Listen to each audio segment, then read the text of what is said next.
আমাদের চ্যানেলের সমস্ত গল্পের নোটিফিকেশন সবার আগে পাওয়ার জন্য এখনই সাবস্ক্রাইব করুন আমাদের চ্যানেলটি এবং পাশে থাকা বেল আইকনটি প্রেস করে অল করে দিন। হরেবল উইকেন্ডে আজ আপনাদের জন্য শরদিন্দু বন্দ্যোপাধ্যায়ের লেখা গল্প অশরীরী। আজকের গল্পটি আমরা নিয়েছি শীর্ষেন্দু মুখোপাধ্যায় সম্পাদিত 100 বছরের সেরা ভৌতিক এই বইটি থেকে। আজকের গল্প পাঠে এবং গল্পের সূত্রধার আমি অতনু। শুরু হচ্ছে অশরীরী।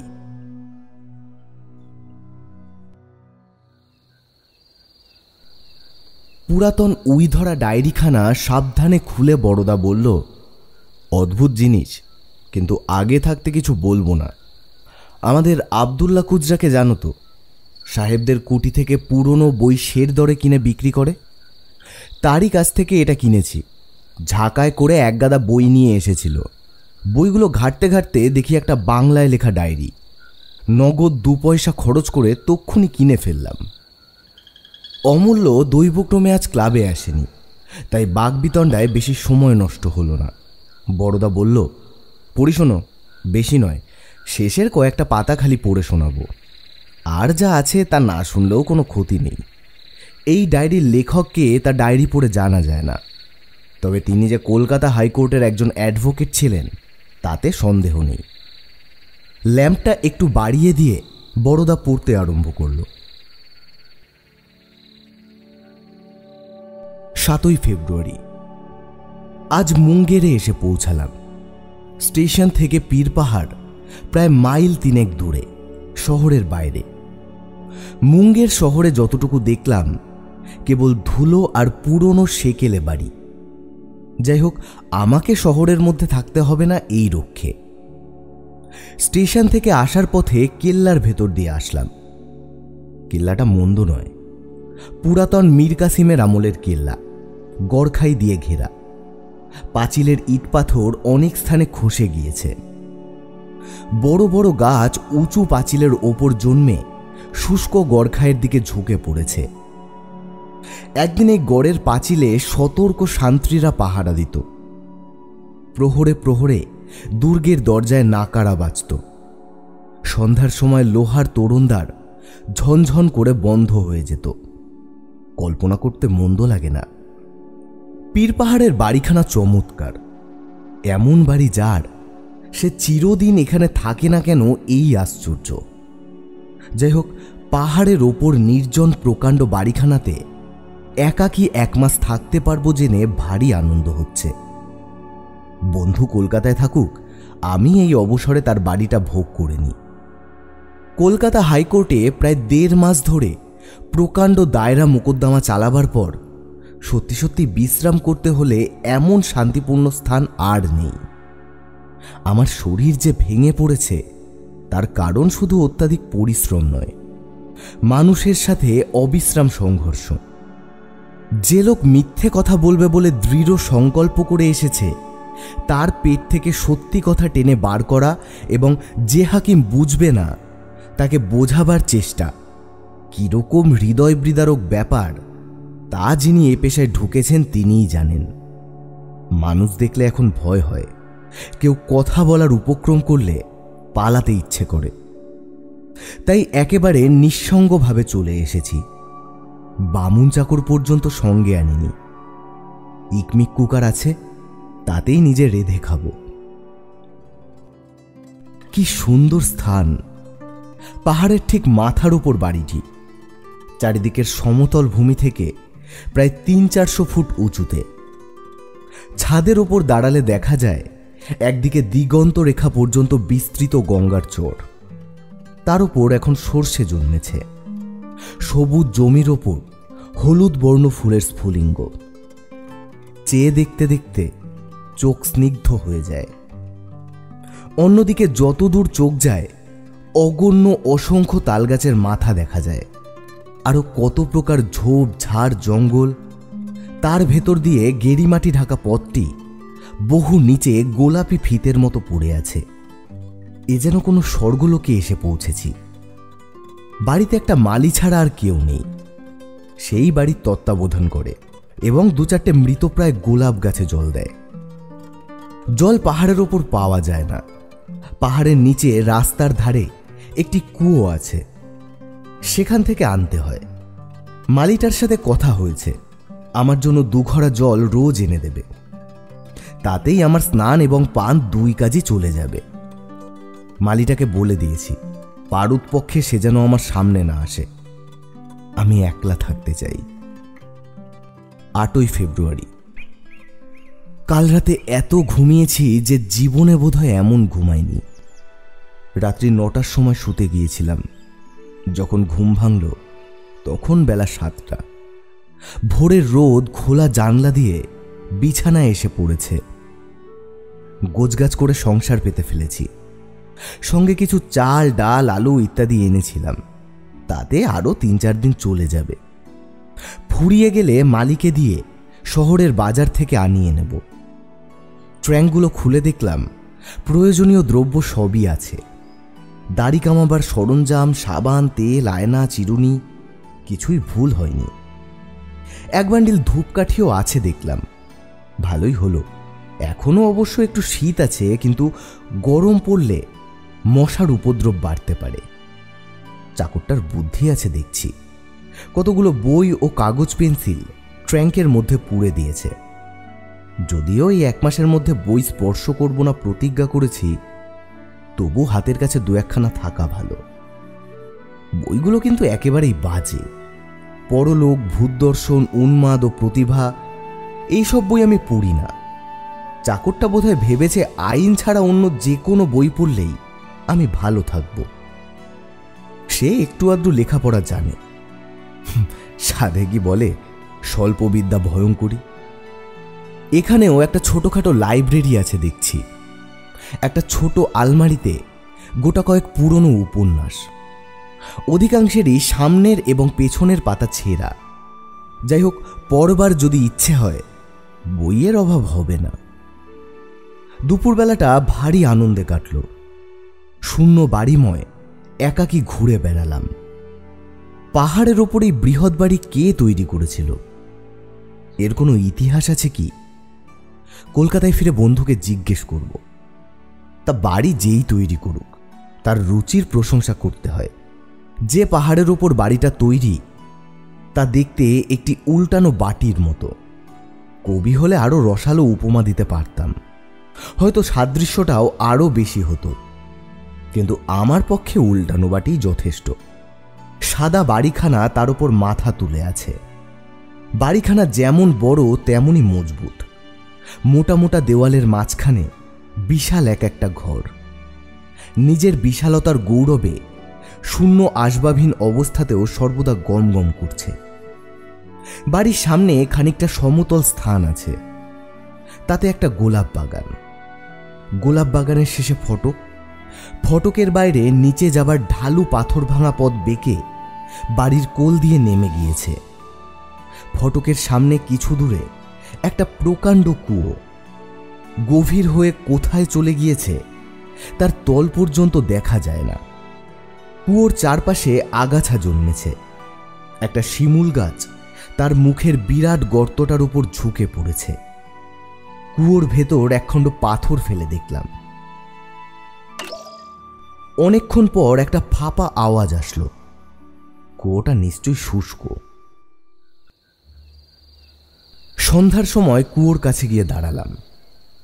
নিচে বেশ অন্ধকার হয়ে গিয়েছে। দূরে দূরে 2-1টা প্রদীপ মিটমিট করে জ্বলতে আরম্ভ করেছে, কিন্তু উপরে এখনো বেশ আলো আছে। পশ্চিম দিকটা গেরুয়া ধুলোয় ভরে গিয়েছে। দেখতে ভারী চমৎকার। এই বাড়িতে আমার 2 দিন কাটল। হঠাৎ কাঁধের ওপর একটা স্পর্শ অনুভব করে দেখি এক ঝলক রক্ত সেখানে পড়েছে, কিন্তু তখনই বুঝতে পারলাম রক্ত নয়, ফুল। শিমুল গাছটায় 2-4টে ফুল ধরেছিল। এর আগে লক্ষ্য করিনি। ফুলটি হাতে নিয়ে ফিরে আসলাম। মনে হলো এই স্থানের অধিষ্ঠাত্রী দেবতা ফুল দিয়ে আমায় স্বাগত জানালেন। 9ই ফেব্রুয়ারি।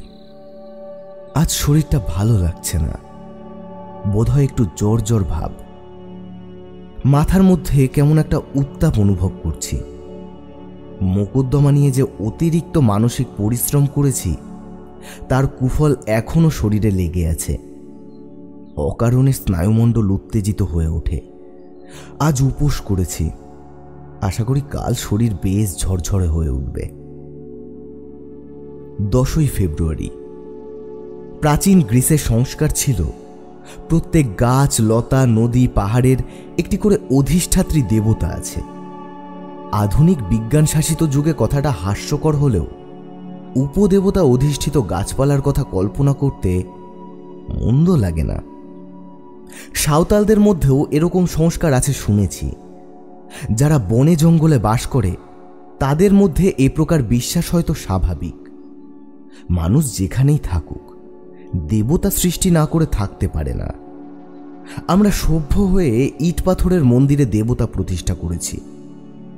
যারা বনের মানুষ তারা গাছপালা, নদী নালাতেই দেবতার আরোপ করে সন্তুষ্ট থাকে। আত্মবিশ্বাসের যেখানে অভাব সেখানেই দেবতার জন্ম।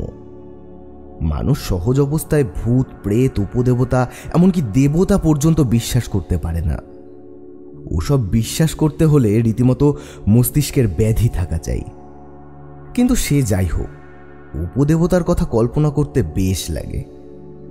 আমার ওই শিমুল গাছটার যদি একটা দেবতা থাকতো, তাকে দেখতে কেমন হতো?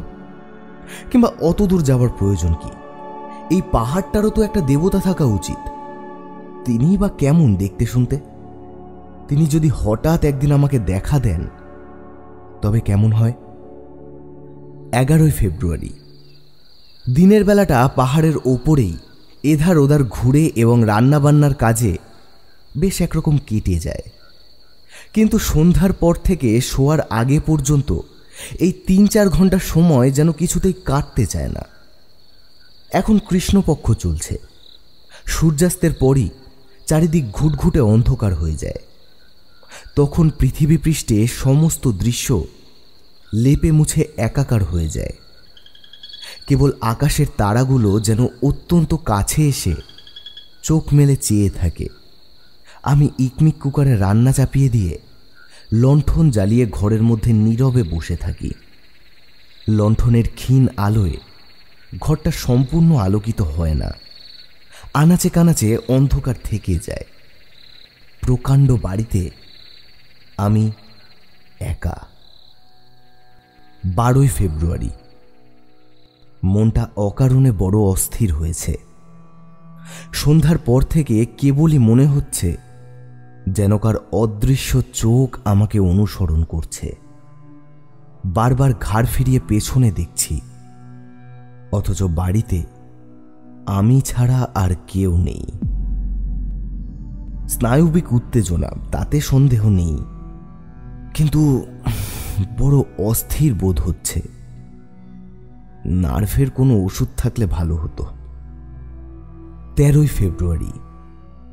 কাল রাতে একটা অদ্ভুত ব্যাপার ঘটেছে। আমার স্নায়ুগুলো এখনো ধাতস্থ হয়নি, কিংবা না না না, ওসব আমি বিশ্বাস করি না। ঘুমিয়ে পড়েছিলাম, অনেক রাত্রে ঘুম ভেঙে গেল। কে যেন আমার সর্বাঙ্গে আলতোভাবে হাত বুলিয়ে দিচ্ছে। কি অপূর্ব রোমাঞ্চকর সে স্পর্শ তা বলতে পারবো না। মুখের ওপর থেকে আঙুল চালিয়ে পায়ের পাতা পর্যন্ত নিয়ে যাচ্ছে, আবার ফিরে আসছে। ঘর অন্ধকার ছিল। এই শারীরিক সুখস্পর্শের মোহে কিছুক্ষণ আচ্ছন্ন থেকে ধর্মর করে বিছানায় উঠে বসলাম। মনে হলো কে যেন নিঃশব্দে বিছানার পাশ থেকে সরে গেল। এতক্ষণে ঘুমের আবেশ একেবারে ছুটে গিয়েছিল। ভাবলাম চোর নয় তো, কিন্তু চোর গায়ে হাত বুলিয়ে দেবে কেন? তাছাড়া ঘরের দরজা বন্ধ করে শুয়েছি। আমি উচ্চস্বরে ডাকলাম, কে? কোনো সাড়া নেই। গা ছমছম করতে লাগলো। বালিশের পাশে দেশলাই ছিল। আলো জ্বাললাম।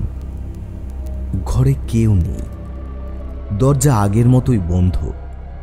ভাবলাম ঘুমিয়ে নিশ্চয়ই স্বপ্ন দেখেছি। এমন অনেক সময় হয়, ঘুম ভেঙেছে মনে হলেও ঘুম সত্যিই ভাঙে না। নিদ্রা ও জাগরণের মাঝামাঝি সময় মনটা অর্ধ অচেতন অবস্থায় থাকে। দরজা খুলে বাইরে আসলাম। খোলা বারান্দায় এসে দেখলাম এক আকাশ তারা জ্বলজ্বল করছে। ঘরের বদ্ধ বায়ু থেকে বাইরে এসে বেশ আরাম বোধ হলো। একটা ঠান্ডা হাওয়া বাড়ির চারিদিকে যেন নিঃশ্বাস ফেলে বেড়াচ্ছে। কিছুক্ষণ এদিক ওদিক পায়চারি করবার পর একটু শীত শীত করতে লাগলো। আবার ঘরে ফিরে দরজা বন্ধ করে শুয়ে পড়লাম। আলোটা নিভালাম না, কমিয়ে দিয়ে মাথার কাছে রেখে দিলাম। এটা কি সত্যিই স্বপ্ন? রাতে আর ভালো ঘুম হলো না। 14 ফেব্রুয়ারি। কাল আর কোনো স্বপ্ন দেখিনি। আধো আশা আধো আশঙ্কা নিয়ে শুতে গিয়েছিলাম, হয়তো আজ আবার স্বপ্ন দেখব, কিন্তু কিছুই দেখিনি। আজ শরীর বেশ ভালো লাগছে। চাল ডাল কেরোসিন তেল ইত্যাদি ফুরিয়ে গিয়েছিল, মালিকে দিয়ে বাজার থেকে আনিয়ে নিয়েছি। মালিটা জাতে গোয়ালা হলেও বেশ বুদ্ধিমান লোক।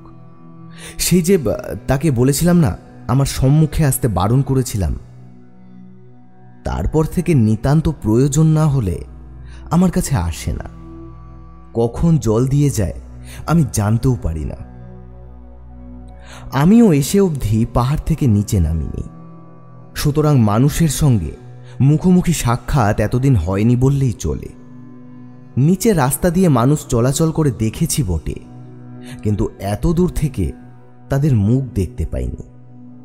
আজ বাড়িতে চিঠি দিয়েছি, লিখেছি বেশ ভালো আছি, কিন্তু তাদের চিঠিপত্র দিতে বারণ করেছি। আমার এই বিজন বাসের মাধুর্য চিঠিপত্রের দ্বারা খণ্ডিত হোক এ আমি চাই না। বাইরের পৃথিবীতে কোথায় কি ঘটছে না ঘটছে তার খোঁজ আমি রাখতে চাই না। 15 ফেব্রুয়ারি। আজ আবার মনটা অস্থির হয়েছে। কি যেন হয়েছে, অথচ ঠিক বুঝতে পারছি না। শরীর তো বেশ ভালোই আছে, তবে এমন হচ্ছে কেন? কাল ভাবছি একবার শহরটা দেখে আসব।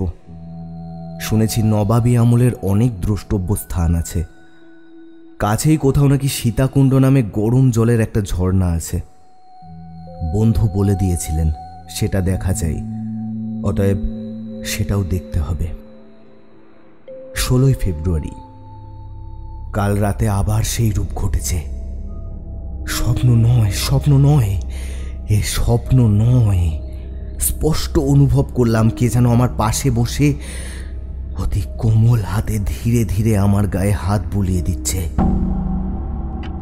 অনেকক্ষণ চোখ বুঝে দম বন্ধ করে শুয়ে রইলাম। বালিশের তলায় ঘড়িটা টিকটিক করছে শুনতে পাচ্ছি, সুতরাং এই ঘুমের ঘরে স্বপ্ন দেখা হতেই পারে না। অদৃশ্য হাতটা কতবার আমায় আপাদ মস্তক ভুলিয়ে গেল তা বলতে পারি না। একবার হাতখানা যখন আমার বুকের কাছে এসেছে, তখন হাত বাড়িয়ে আমি সেটা ধরতে গেলাম। মনে হলো আমার হাতের মুঠোর মধ্যে হাতটা গলে মিলিয়ে গেল। হাত বুলোনো বন্ধ হলো। অনুভবে বুঝলাম সে বিছানার পাশে দাঁড়িয়ে আছে, এখনো যায়নি। আমি চোখ চেয়ে শুয়ে রইলাম, সেও দাঁড়িয়ে রইল।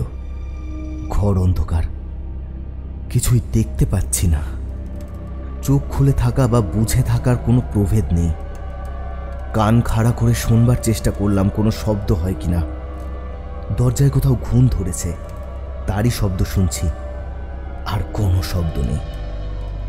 ষষ্ঠ ইন্দ্রিয় দিয়ে অনুভব করলাম সে আস্তে আস্তে চলে গেল। আজ আর আসবে না। ঘুমিয়ে পড়লে হয়তো থাকতো। আমি যখন ঘুমাই তখনই কি সে আমার সুপ্ত শরীরের উপর পাহারা দেয়? কিন্তু আশ্চর্য, আজ আমার একটুও ভয় করল না কেন? 17 ফেব্রুয়ারি।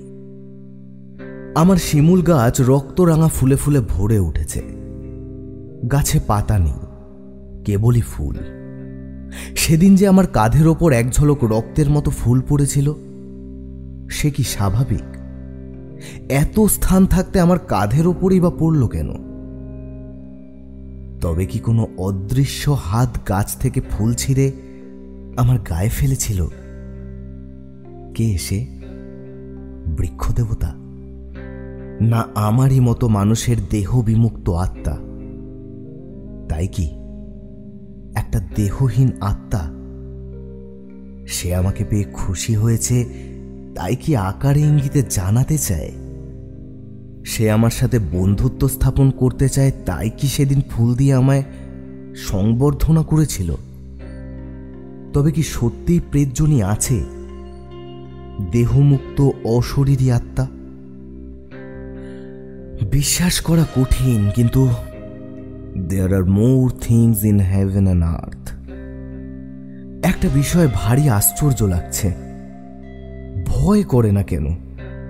এই নির্জন স্থানে একলা আছি, এই অবস্থায় ভয় হওয়াই তো স্বাভাবিক। 18 ফেব্রুয়ারি। আনমনে দিন কেটে গেল। শূন্য বাড়িময় কেবল ঘুরে বেড়ালাম। হাওয়া বইছে, খুব ধুলো উঠছে। গঙ্গার চরের দিকটা বালিতে অন্ধকার, কিছু দেখা যায় না। আজ কিছু ঘটেনি, মনটা আজ বড় উদাস। 19 ফেব্রুয়ারি। দিনটা যেন রাত্রির প্রতীক্ষাতেই কেটে গেল। দিনের বেলা কিছু অনুভব করি না কেন? সন্ধ্যার সময় দেখলাম পশ্চিম আকাশে সরু একটি চাঁদ দেখা যাচ্ছে, যেন অসীম শূন্যে অপার্থিব একটু হাসি। কিছুক্ষণ পরেই চাঁদ অস্ত গেল। তখন আবার নীর অন্ধকার জগৎ গ্রাস করে নিল। ইকনিক কুকারে রান্না চাপিয়ে আনমনে বসেছিলাম। আলোটা সামনের ভাঙা টেবিলে বসানো ছিল। কিছু দূরে কতগুলো ধূপ জ্বালিয়ে দিয়েছিলাম। তারই সুগন্ধে ঘরটা পূর্ণ হয়েছিল। আর যাই হোক, একটা কিছু না পড়ে থাকা যায় না। বসে বসে হঠাৎ কি মনে হলো, বাক্স থেকে সেই প্রেততত্ত্ব সম্বন্ধে বইখানা বের করে পড়তে আরম্ভ করলাম। গল্প, নেহাত গল্প। সত্য অনুভূতির ছায়ামাত্র এসব কাহিনীতে নেই। আমি যেমন করে তাকে অনুভব করেছি, চোখে না দেখেও সর্বাঙ্গ দিয়ে তার সামীপ্য উপলব্ধি করেছি, সেরকমভাবে আর কে প্রত্যক্ষ করেছে? এরা লিখেছে চোখে দেখেছে। চোখে দেখা যায় কি? যে আমার কাছে আসে সে কেমন দেখতে? আমার মতোই কি তার হাত পা অবয়ব আছে? মানুষের চেহারা না অন্য কিছু? বই থেকে চোখ তুলে ভাবছি, এমন সময় আমার চোখের সামনে এক আশ্চর্য ইন্দ্রজাল ঘটল। ধূপকাঠি থেকে যে ক্ষীণ ধুয়ো উঠছিল, তা শূন্যে কুণ্ডলি পাকাতে পাকাতে যেন একটা বিশিষ্ট আকার ধারণ করতে লাগলো। অদৃশ্য কাচের শিশিতে রঙিন জল ঢাললে যেমন তার শিশির আকারটি প্রকাশ করে দেয়, আমার মনে হলো ওই ধোঁয়া যেন কোনো অদৃশ্য আধারে প্রবেশ করে ধীরে ধীরে তদাকারত্ব প্রাপ্ত হচ্ছে।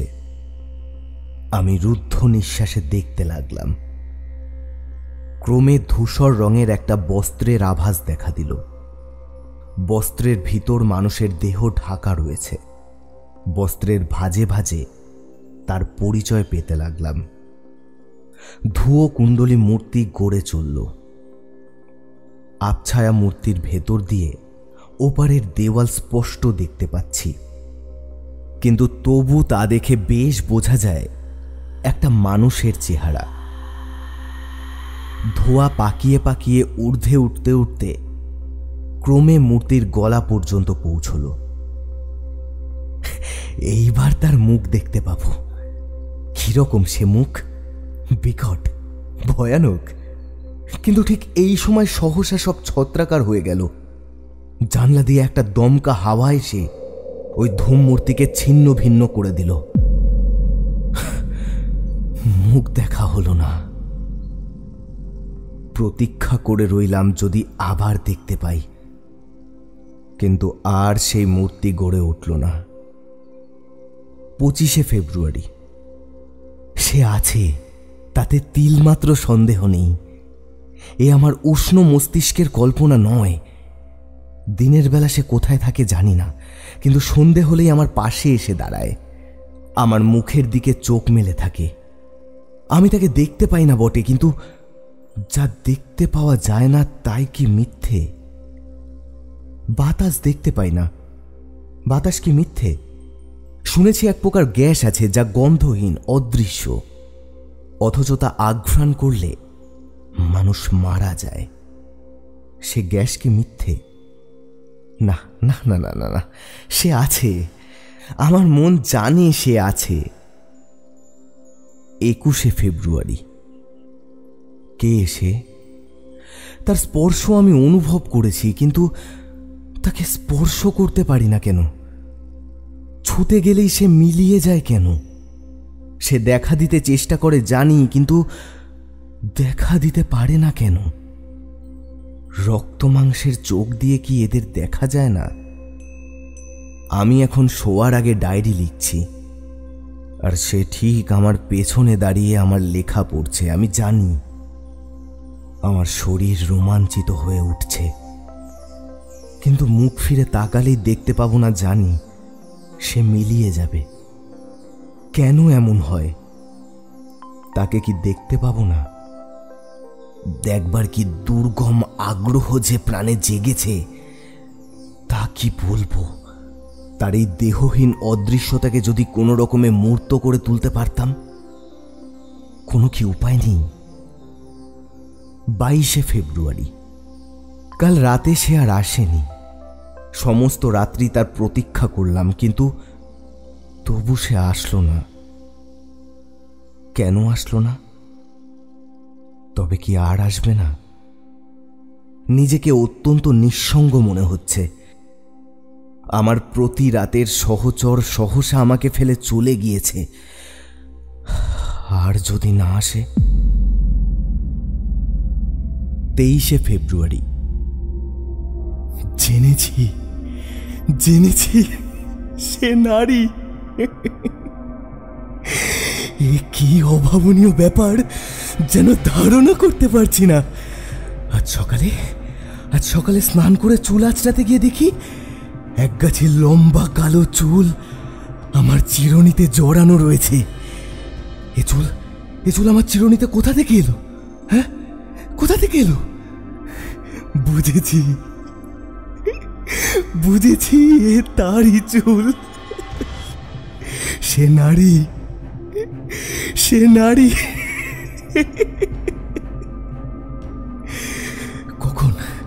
কখন তুমি আমার চিরুনি দিয়ে চুল আঁচড়ে চিহ্ন রেখে গিয়েছ? কি সুন্দর তোমার চুল। তুমি আমায় ভালোবাসো, তাই বুঝি আমার চিরুনি দিয়ে চুল আঁচড়িয়েছিলে? হ্যাঁ, আমার আয়নাতে মুখ দেখেছিলে কি? কেমন সে মুখ? তার প্রতিবিম্ব কেন আমার আয়নায় রেখে যাওনি? তাহলেই তো আমি তোমাকে দেখতে পেতাম। ওগো রহস্যময়ী, দেখা দাও এই সুন্দর সুকোমল চুলগাছি যে তরুণ তনুর শোভাবর্ধন করেছে। সেই দেহখানি আমায় একবার দেখাও, একবার। আমি যে তোমায় ভালোবাসি, তুমি নারী তা জানার অনেক আগে থেকেই তোমায় ভালোবাসি। কেমন তোমার রূপ? যে শিমুল ফুল দিয়ে প্রথম আমায় সম্ভাষণ করেছিলে, তারই মতো দ্বিকালো করা রূপ কি তোমার? তাই কি নিজের রূপের প্রতিচ্ছবিটি সেদিন আমার কাছে পাঠিয়েছিলে? তোমার ঠোঁট কি অমনি রক্তিম বর্ণ? পায়ের আলতা কি অমনি রঙে রাঙা? কেমন করে, কোন ভঙ্গিতে বসে তুমি আমার চিরুনি দিয়ে চুল আঁচড়েছিলে? একটি রক্তরাঙা শিমুল ফুল কি সেই চুলে পড়েছিলে? আমার এই 36 বছর বয়স পর্যন্ত কখনো আমি নারীর মুখে চোখ তুলে তাকাইনি। আর আজ তোমাকে না দেখেই তোমার প্রেমে পাগল হয়ে গিয়েছি। ওগো অশরীরিনী, একবার একবার রূপ ধরে আমার সামনে এসে দাঁড়াও। একবার একবার 24শে ফেব্রুয়ারি। তার প্রেমের মোহে আমি ডুবে আছি।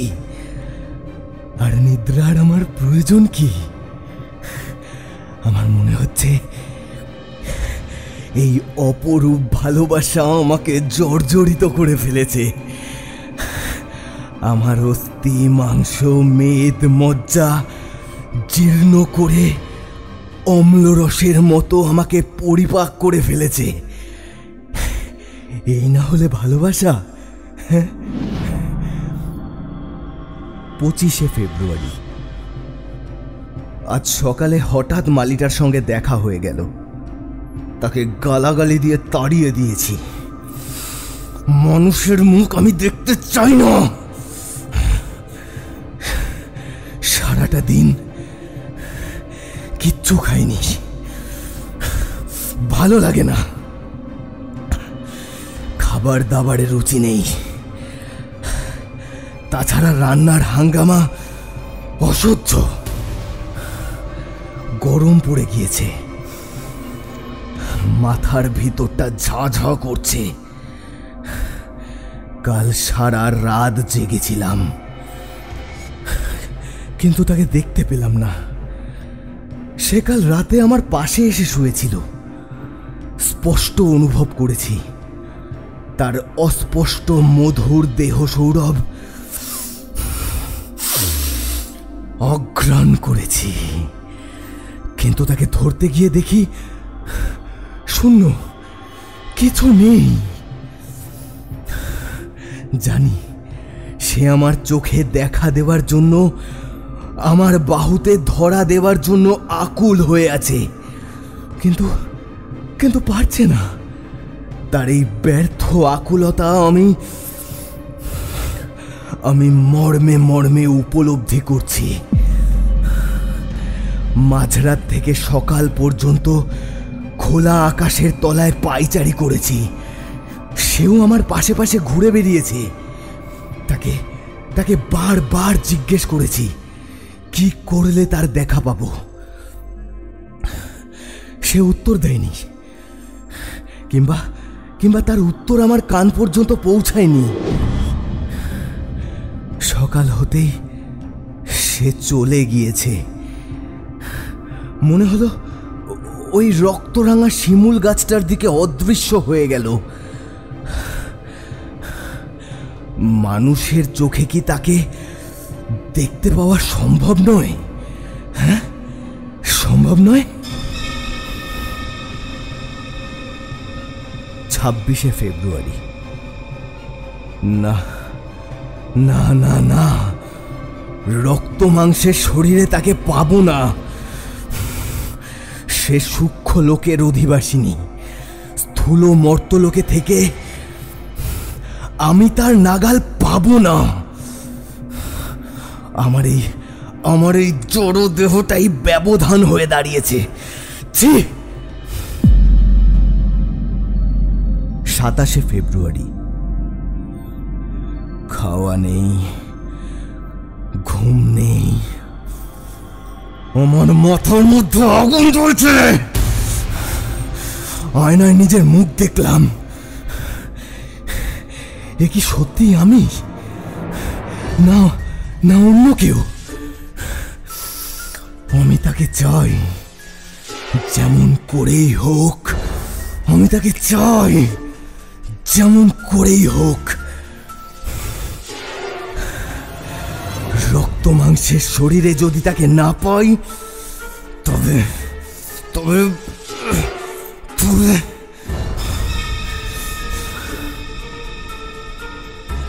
28শে ফেব্রুয়ারি। হ্যাঁ, সেই ভালো। আর পারি না।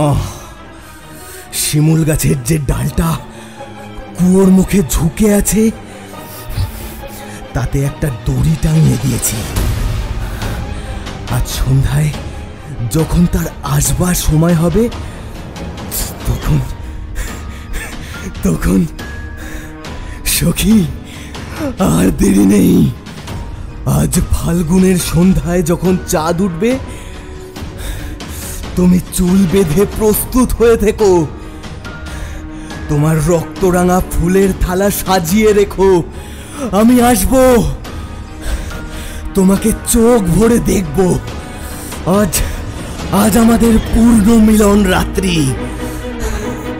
আমি আসব, আমি আসব, আমি আসব।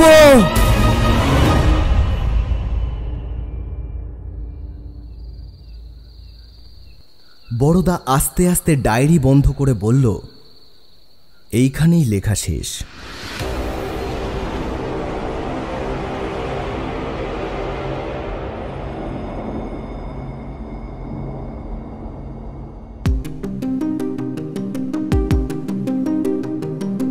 শুনছিলেন অশরীরী, রচনা শরদিন্দু বন্দ্যোপাধ্যায়, গল্প পাঠে এবং বিভিন্ন চরিত্রে আমি Atanu, editing, sound and poster design Atanu. শেষ হলো অশরীরী। আমরা আবার ফিরে আসব নতুন কোনো গল্প নিয়ে। ততক্ষণ ভালো থাকুন, সুস্থ থাকুন আর শুনতে থাকুন হরিবল উইকেন্ড।